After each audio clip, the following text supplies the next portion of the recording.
laboró con Jacobo Zabludowski en el noticiario, uno de los más importantes, si no es que el más, 24 horas. De igual manera estuvo trabajando en Grupo Milenio, tanto en el diario como en televisión. ¿Cómo es que entra o cómo se da esta cita con Excelsior? No solo como director de Excelsior Televisión, sino también para poder retomar esta columna dentro del diario. Bueno, es una consecuencia lógica. Yo tengo más carrera antes de los años 70 con Televisa. Yo tengo desde 1959 en este negocio. Pero en el periodo de mi actividad de televisión tuve la enorme fortuna de participar en el diseño del primer canal de noticias 24 horas al día de televisión en español, que fue ECO, que hicimos en 1988.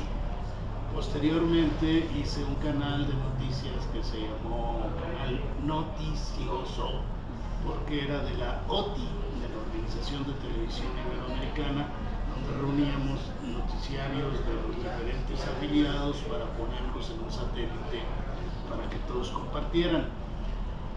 Luego, ya durante mi paso por el Grupo Milenio, participé, aunque de manera muy marginal, en el diseño de Milenio Televisión.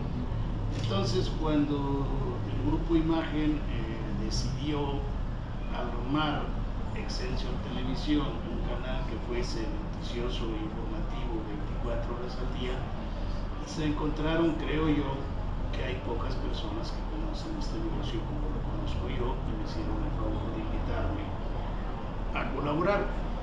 Y como es lógico, pues, tenían ahí en la mano también un columnista sin columna, entonces me abrieron las páginas del periódico para retomar mi columna diaria que he tenido desde hace muchos años. Bueno, esta columna El Cancionero, que bien plantea, usted cuenta y canta sobre diversos temas que azotan y afloran dentro de la sociedad mexicana. Sí. De lleno dentro del diario Excelsior, ¿ha tenido algún tipo de limitante o algún tipo de censura para tratar alguno de los temas? No, tengo muy poco tiempo haciéndola en Excelsior, pero nunca en ningún periódico ni en ningún medio donde he publicado he tenido restricciones de censura de ningún tipo. Yo creo que cuando uno tiene tantos años en este asunto no necesita que se le censure, y sobre todo en el México actual. Parecería muy absurdo encontrar cuestiones de censura como las encontramos en los años 60 o 70 en este país. No hay para nada esa necesidad. Hay un ejercicio responsable. Yo sé por mi experiencia, por mi formación, por mi responsabilidad, que no puedo decir mentiras, que no puedo insultar a la gente, que no puedo afirmar de alguien cosas que no me constan, que no tengo confirmado por la regla primigenia de todo periodista, que es ratificar cualquier dato, por lo menos con una fuente adicional externa realmente confiable. Entonces uno se impone las propias limitaciones del oficio. Yo creo que cada uno se impone las restricciones que su propia formación ética principalmente le determina. Dentro de Excelsior, usted como trabajador del periódico, ¿cree que hay algún tipo de postura editorial que maneja el diario o no hay ninguna dentro del mismo? Todos los medios tienen una postura. La postura editorial se determina por dos grandes causas. Primero, la ley. Hay una ley que establece qué es lo que se puede y qué es lo que no se debe.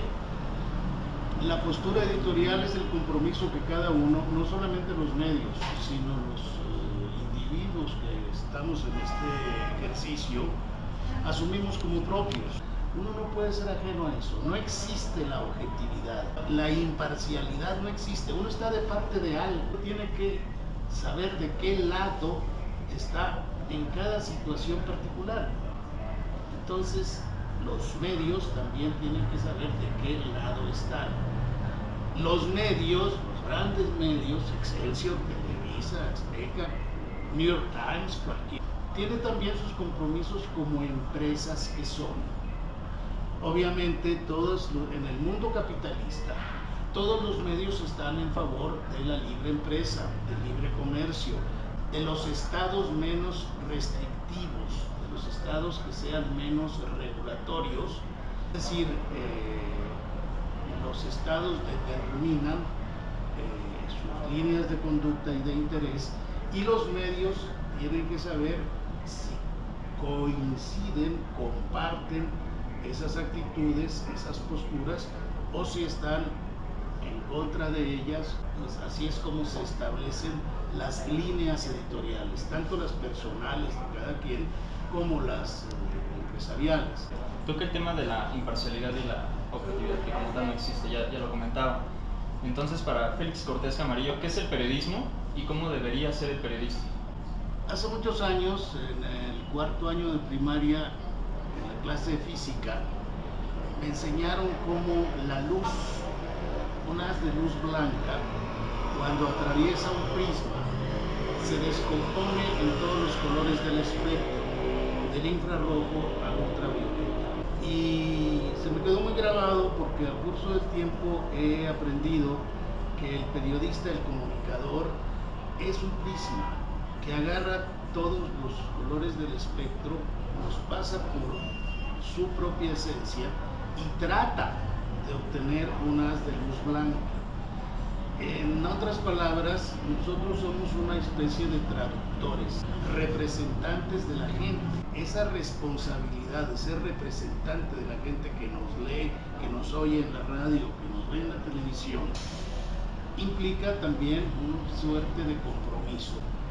Entonces, ese prisma que traduce los colores para producir una información que a juicio bien intencionado es la correcta, implica esa serie de responsabilidades y exige al mismo tiempo una obligación mayor, que es el manejo profesional, correcto, eficiente de los diferentes lenguajes.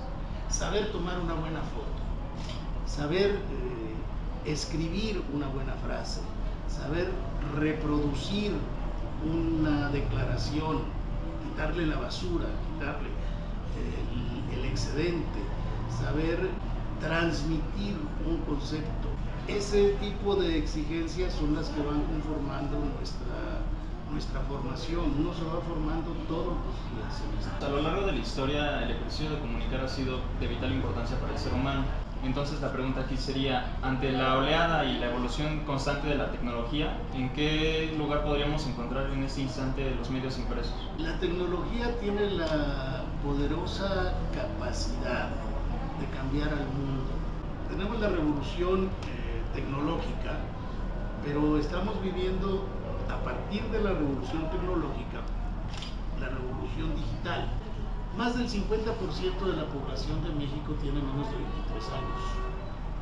No me queda la menor duda que los jóvenes menores de 20 años no abren un periódico en su vida. Difícilmente ven un noticiario de televisión o escuchan, tal vez cuando vayan en el carro, escuchan uno de radio. Pero toda la información a la que tienen acceso les llega por el aparatito que llevan en la mano.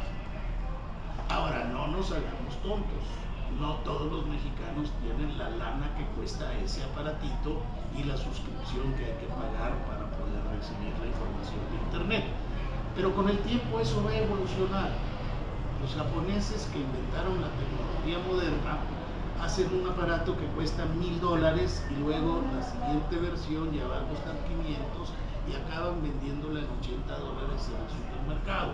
Entonces, esa democratización de los medios modernos hace que los medios impresos, todos los medios impresos en el mundo, hayan reducido, primero, el tamaño de su periódico. Luego, su formato ha reducido el tamaño de sus hojas. ¿Por qué? Porque el periódico, el papel cuesta más, la tinta cuesta más, las máquinas impresoras. Todos los periódicos del mundo han reducido su tiraje, que cada vez hay menos lectores del papel. ¿Qué es lo que ha pasado? Todos los diarios tienen su www.reforma.com, excelsior.com.mx, Universal, etcétera, etcétera, sus versiones para esa población que necesita, primero, un formato que le llegue a la juventud que está usando el aparatito de la mano, el portátil, y segundo, que tenga un formato que le hable en otro idioma. La itálica, la impresa, ya no comunica a esas nuevas generaciones. Los periódicos impresos se transforman a medios especializados, en revistas, periódicos que van a determinado, lo que le llaman los jóvenes mercadotécnicos actuales, los nichos. Este está dedicado a los que juegan golf, este a los que son empresarios, este a los que son artistas plásticos, este al público en general, etcétera. Entonces reducen su tiraje, se van especializando y le sirven a una comunidad menor, pero más interesada y más participativa. Entonces los medios entran nuevamente a ese juego de interconexión y de complementariedad. Es decir, yo no tengo tiempo de estar viendo todas las noticias, yo, como consumidor normal de información, tengo que ver si el Cruz Azul le ganó al América, o si el presidente, el señor Videgaray, ya me subió los impuestos otra vez. Hay temáticas que en su paraguas cubren a mucha gente, pero hay pequeños paragüitas que son interesantes nada más para ciertos públicos. Y esa es la transformación de los medios impresos, que no van a desaparecer, pero sí cambian su función radicalmente. Dentro de este cambio de los diarios impresos ya a televisión encontramos dos claros ejemplos recientes dentro de nuestro país. Encontramos primeramente a Milenio y ahorita a Excelsior, que también es muy reciente. Dentro de este campo vemos que hay una apertura para poder brindar más información al público. ¿Cuál es el objetivo de Excelsior al transformarse en un formato televisivo? ¿Qué es lo que busca y qué hay de diferente en él que no encontraríamos de otros medios? Primero, no hay ninguna intención, es una obligación. La transformación tecnológica ha llevado a los dueños de Excelsior a decir: necesito otra pantalla, otra manera de llegar, de transportar mi mensaje, la información que puedo adquirir, llevarla más allá, sea por el radio, sea por la televisión, sea por internet, sea por cualquier otra tecnología que venga. Es una obligación. Cualquiera que la evada, cualquiera que la ignore, se va a hundir. ¿Qué ofrece diferente Excelsior Televisión a los demás canales en México? Yo mencionaba que yo comencé el primer canal de noticias, 24 horas al día en español, que fue ECO. No teníamos competencia, no había surgido CNN en español, no había ningún otro. Entonces era muy sencillo. ¿Cuál es la diferencia ahora cuando me dicen hay que hacer Excelsior Televisión? Muy bien, lo hacemos, pero ahí está desde luego Milenio Televisión, que lo conozco muy bien, está Foro TV, está Efecto TV, está CNN en español, o sea, ya hay una oferta diversificada. ¿Cuál es la diferencia entonces que yo estoy tratando de imprimir a mi canal? Es que no tengamos frente a la cámara lectores de noticias, sino gente que cuando se sienta delante de un micrófono, de una cámara, hable de algo que conoce. Si va a hablar de fútbol, que sepa de fútbol. Si va a hablar de automovilismo, que sea el mejor especialista en los nuevos automóviles que van al mercado. Si va a hablar de finanzas, que sea un Darío Celis, que se sabe las finanzas de cabo a rabo. Si va a hablar de espectáculos, que sea una Fabiola, que ha estado metida años en este asunto. Y si es el conductor de un noticiario, que esté empapado, que haya leído los diarios en la mañana, que esté pendiente de todos los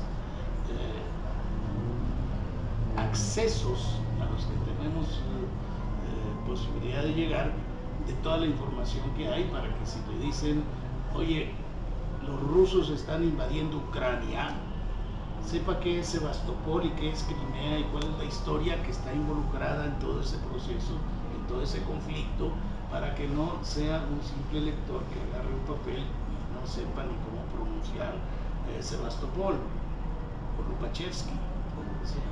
Es decir, que sea gente involucrada. Yo creo que, y esa es una de las grandes enseñanzas de las muchas grandes enseñanzas de Jacobo Zabludovsky, que me decía, mira, cuando tú te sientes delante de una cámara o delante de un micrófono, de lo que vayas a hablar, siempre hay alguien que sabe más que tú. Porque nosotros tenemos la obligación de saber por lo menos un poco de todo, de Ucrania y de las señales de las cajas negras de los aviones que se caen, del Cruz Azul y de plomería. Pero si hablamos de plomería, siempre habrá un plomero que sabe más que nosotros. Y si hablamos del Cruz Azul, siempre habrá del fútbol que sabe más que nosotros.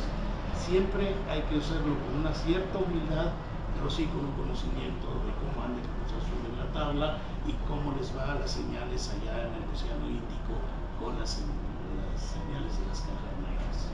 Partiendo de esta competencia que ahora se está dando más entre los medios, pues si bien, como ya comentaba, Televisa tiene amplio campo dentro de la comunicación dentro de nuestro país y a nivel mundial, recientemente IFETEL declaró a Televisa agente económico preponderante en cuanto al sector de radiodifusión. Sí. Se van a practicar ciertas medidas para la empresa. Entonces, ¿qué tan positivo o qué tan negativo, si es que se realizan estos aspectos que se quieren cambiar, Sí. va a afectar a la sociedad y a los medios de comunicación en nuestro país? Bueno, eso está todavía en proceso de discusión, las llamadas leyes secundarias o las leyes adyacentes a la reforma en telecomunicaciones. Mi opinión estrictamente personal es que esa reforma es totalmente contraria a lo que pretende ser. Los legisladores o el presidente enuncia que está buscando la competencia y al mismo tiempo la está limitando. Es decir, claro que Televisa es un agente preponderante en el mercado, que llega al 90% de los celulares de este país. Entonces dice, no, tú eres preponderante, tú ya no puedes crecer. En cierto sentido, y si lo llevamos a su función esencial, eso quiere decirle a Cementos Mexicanos, tú ya no puedes comprar más fábricas ni hacer más cementeras porque eres muy grandote. Deja que el señor Cortés haga una cementera chiquita y te haga competencia. En teoría suena muy bonito, pero eso está mandando al sector privado. Por eso el sector privado está muy molesto con este gobierno. Le están diciendo al sector privado, tú no inviertas, tú no crezcas, tú no hagas más plantas embotelladoras de Coca-Cola, porque te va a cargar un peso por cada Coca-Cola que vendas. Y tú ya no hagas más cemento, y tú ya no hagas más televisión. Pero además, de las leyes secundarias, están diciendo, a ver Emilio, ven acá, tú tienes 124 antenas en todo el país. Ahora le vas a tener que permitir al señor Slim que use tus antenas para difundir su señal de televisión que va a producir, porque tú eres agente preponderante. Y al señor Slim le dices, no, entonces mira, tú tienes una red de telefonía, mira, le tienes que permitir a Axtel que de gorra transmita sus llamadas por ahí y no le vas a cobrar porque tú eres agente preponderante. A mí en lo personal eso me parece contradictorio a lo que es la esencia de la libre empresa que se supone que se practica en este país y que no provoca la competitividad, sino que la restringe. Por eso la Suprema Corte de Justicia se va a llenar de amparos en contra de la reforma fiscal, en contra de la reforma política y en contra de la reforma, sobre todo, de telecomunicaciones. Esa es mi opinión. Sí. ¿Qué futuro es el que usted vislumbra en cuanto a las recientes modificaciones que se practicaron a la ley de radio y televisión? ¿Qué es lo que espera a los medios de comunicación como tal? Bueno, hay dos sopas y yo creo que la de fideo se va a acabar. O predomina el ala restriccionista de constituir al Estado, cualquiera, al Estado, como un gran regulador, como un gran censor. Hay rumores, no rumores, hay versiones de que en las leyes secundarias de telecomunicaciones quieren reglamentar el Internet para impedir que la seguridad nacional sea violentada. Y eso es un peligro tremendo, porque eso es meter la cuchara del gobierno, que es lo que cada gobierno hace en todos lados del mundo, meter la cuchara del gobierno o de los políticos en los contenidos. Reglamentar el Internet sería un atentado brutal a la libertad, aparte de que tecnológicamente es prácticamente imposible. O se cancela el Internet, ya no hay más Internet como hubo en China durante mucho tiempo, como hay en Siria actualmente, como hay en otros países dictatoriales, como lo está restringiendo Venezuela.